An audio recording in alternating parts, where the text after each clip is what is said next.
Avinash institute of education में आप सभी का स्वागत है। मैं हूं अविनाश मिश्रा।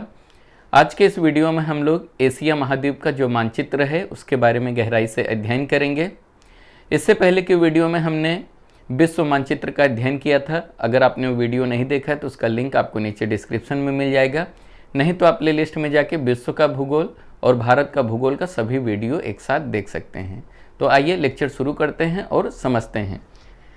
ये है एशिया महाद्वीप का मानचित्र।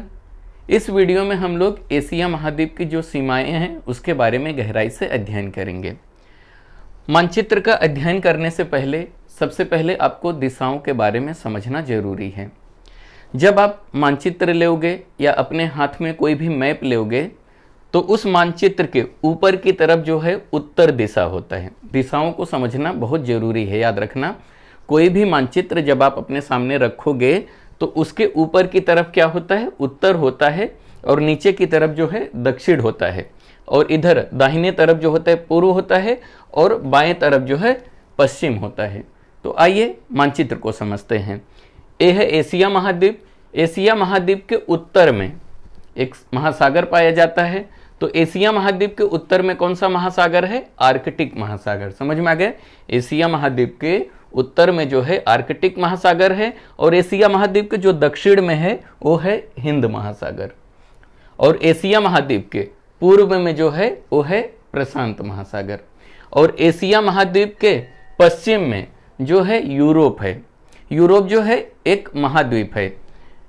एशिया और यूरोप एक ही स्थलखंड पर स्थित है। आप अच्छे से समझो, एशिया महाद्वीप और यूरोप महाद्वीप एक ही स्थलखंड पर स्थित हैं, लेकिन दो अलग अलग महाद्वीप हैं। समझ में आ गया? यूरोप और एशिया को संयुक्त रूप से यूरेशिया भी कहा जाता है।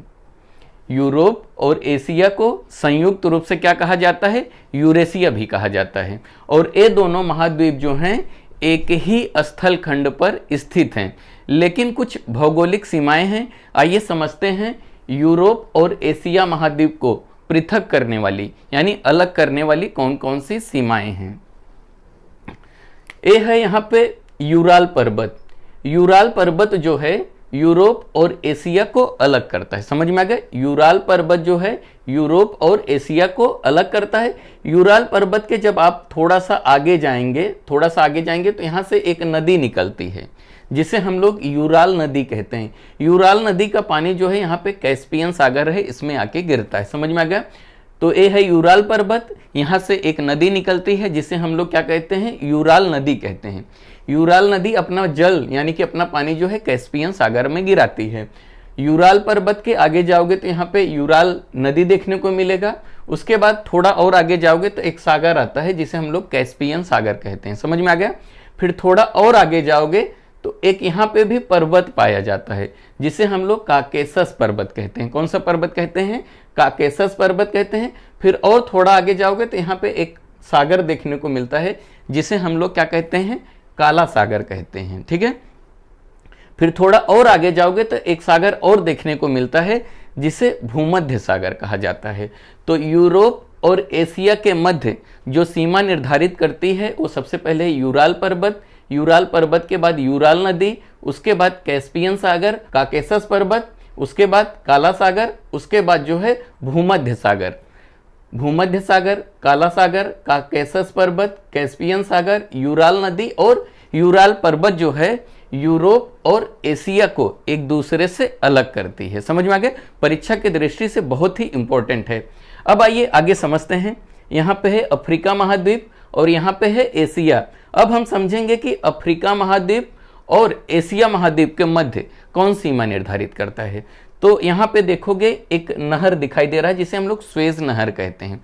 स्वेज नहर और लाल सागर जो है अफ्रीका और एशिया को अलग करता है। आपसे प्रश्न पूछा जा सकता है कि अफ्रीका और एशिया के मध्य कौन सीमा बनाता है? तो याद रखना, अफ्रीका और एशिया के मध्य जो सीमा निर्धारित करता है वो है स्वेज नहर और लाल सागर। समझ में आ गया? आइए आगे समझते हैं। यहाँ पे पूर्व में देखते हैं। यहाँ पे पूर्व में आपको उत्तरी अमेरिका दिखाई दे रहा है। अब आप सोच रहे होगे कि उत्तरी अमेरिका यहाँ क्यों दिखाई दे रहा है।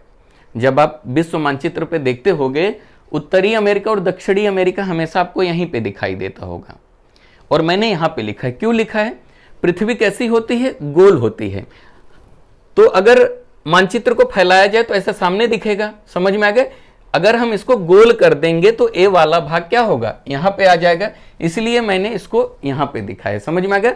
ए वाला जो भाग होता है अगर आप गोल कर दोगे, क्योंकि पृथ्वी गोल है, अगर आप इसे गोल कर दोगे तो क्या हो जाएगा? यहाँ वाला भाग जो है यहाँ पे आ जाएगा। समझ में आ गया? इसलिए मैंने यहाँ पे उत्तरी अमेरिका लिखा है। अब हम देखेंगे कि एशिया महाद्वीप और उत्तरी अमेरिका महाद्वीप को कौन अलग करता है। तो यहाँ पे एक जल संधि है जिसे हम लोग बेरिंग जल संधि कहते हैं। तो बेरिंग जल संधि के द्वारा उत्तरी अमेरिका और एशिया जो है एक दूसरे को अलग करती हैं। एशिया महाद्वीप और उत्तरी अमेरिका को अलग करने वाली सीमा को क्या कहते हैं? तो याद रखना, बेरिंग जल संधि कहते हैं। बेरिंग जल संधि जो है उत्तरी अमेरिका और एशिया को अलग करती है। समझ में आ गया? आइए यहाँ पे देखते हैं। यहाँ पे है ऑस्ट्रेलिया महाद्वीप। ऑस्ट्रेलिया महाद्वीप और एशिया महाद्वीप को अलग करने वाली सीमा को क्या कहते हैं? तो यहाँ पे आपको एक स्थल खंड दिखाई दे रहा होगा जिसे हम लोग पापुआ न्यू गिनी कहते हैं। पापुआ न्यू गिनी जो है ऑस्ट्रेलिया और एशिया महाद्वीप के मध्य क्या करती है? सीमा निर्धारित करती है। एक बार आप फिर से समझो।